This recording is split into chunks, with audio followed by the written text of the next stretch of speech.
Hello everyone. Today, we're going to learn how to sign in and get started with WorkHex. If you already have an account, you can simply log in using your email ID and password. If you're new to WorkHex and don't have an account yet, follow these steps to sign up. Go to the Sign Up section.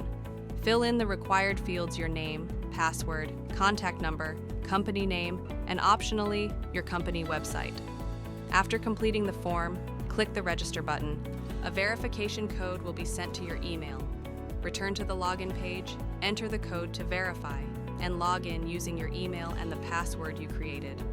Once you're logged in, you'll land on the interface where you'll be asked to select your area of interest. After making a selection, click Continue.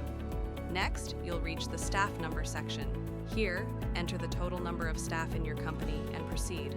On the following page, you'll be able to add details such as your HR team, lead team, CRM, and more. Click Continue to move forward. Now you'll be redirected to the dashboard. There you can see.